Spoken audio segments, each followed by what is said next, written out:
अस्सलामुअलैकुम, मैं हूं आसिफ रहमान खोकर। इनकम टैक्स ऑर्डिनेंस 2001 की ये वीडियो सीरीज हर उस शख्स के लिए है जो पाकिस्तानी इनकम टैक्स को जानना चाहता है।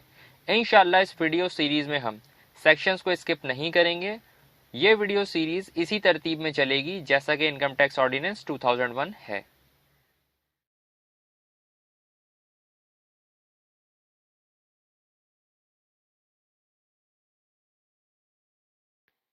लास्ट वीडियो में हमने क्लॉज 29C तक कवर किया था।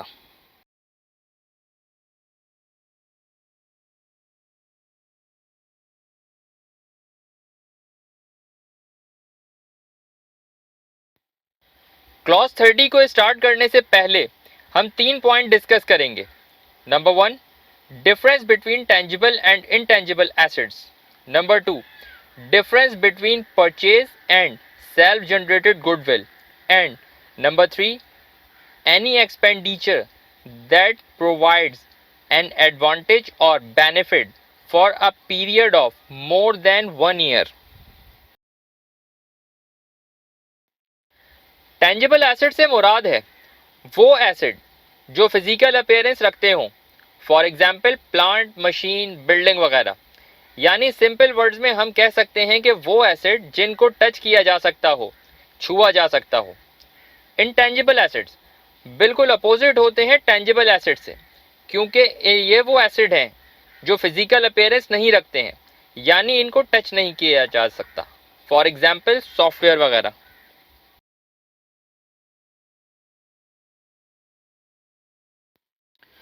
ओके, तो फर्स्ट पॉइंट में हमने टेंजिबल और इनटेंजिबल एसेट्स का डिफरेंस देख लिया।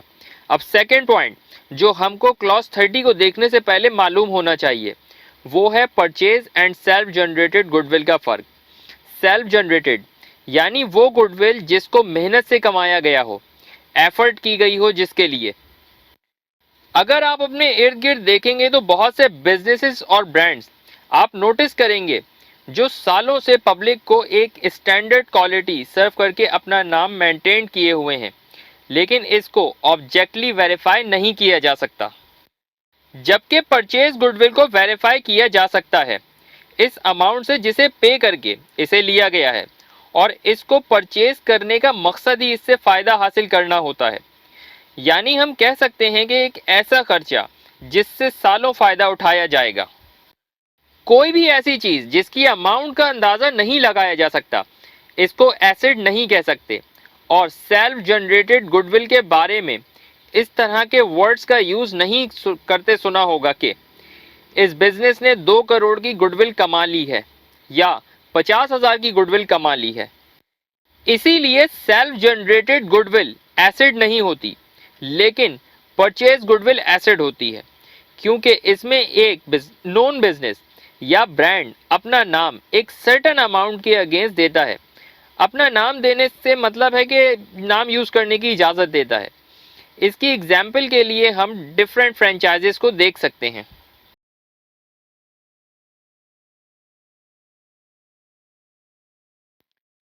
ओके, तो अब हम आ गए हैं अपने थर्ड पॉइंट पर, और इसको डिस्कस करने के बाद हम क्लॉज 30 की तरफ जाएंगे।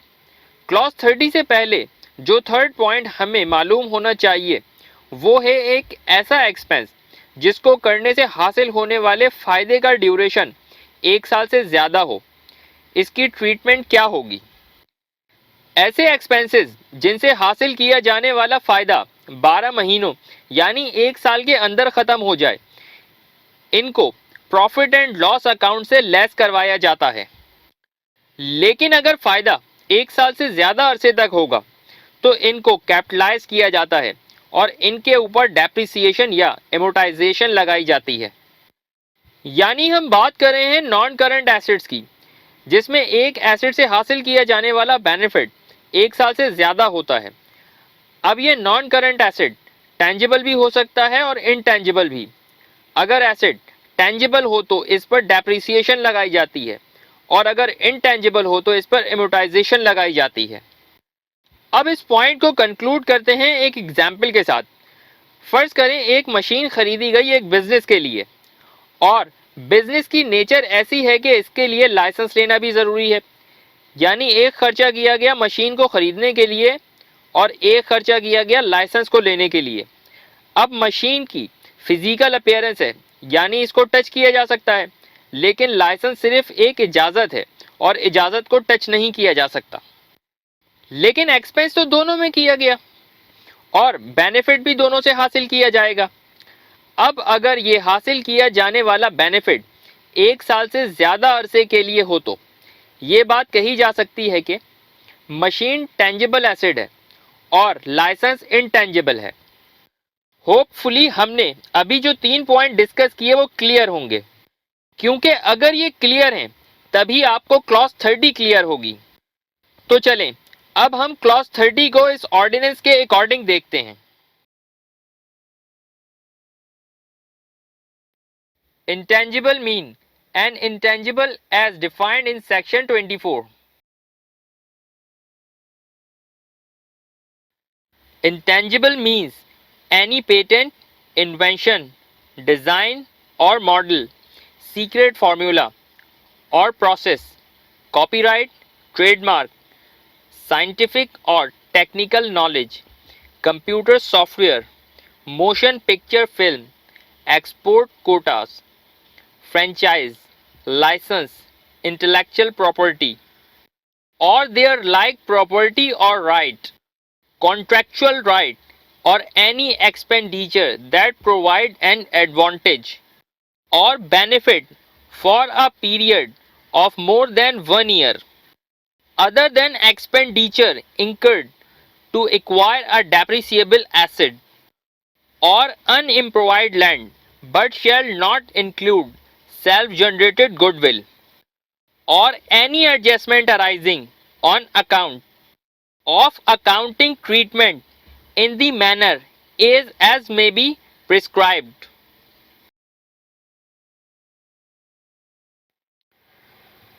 क्लॉज 30 रेफर कर रही है सेक्शन 24 को इंटेंजिबल की डेफिनेशन के लिए, और सेक्शन 24 के अकॉर्डिंग इंटेंजिबल को इन वर्ड्स में डिफाइन किया गया है। सेक्शन 24 के मुताबिक इंटेंजिबल से मुराद है कोई पेटेंट यानी गवर्नमेंट की तरफ से दी गई अथॉरिटी या लाइसेंस, कोई ईजाद, डिज़ाइन, मॉडल या कोई सीक्रेट फार्मूला और ईजाद। इसके अलावा कॉपीराइट भी। फार्मूले की एग्जाम्पल के लिए आप किसी मेडिसिन बनाने वाले बिजनेस की एग्जाम्पल ले सकते हैं। और कॉपीराइट के अंदर ट्रेडमार्क, साइंटिफिक या technical knowledge, computer software, motion picture film, export quota, franchise, licence, intellectual property में आएंगे। एक्सपोर्ट कोटा से मुराद कोई स्पेसिफिक गुड जिसके ऊपर एक्सपोर्ट करने वाली कंट्री की तरफ से वैल्यू या वॉल्यूम के ऊपर कोई रिस्ट्रिक्शन मौजूद हो।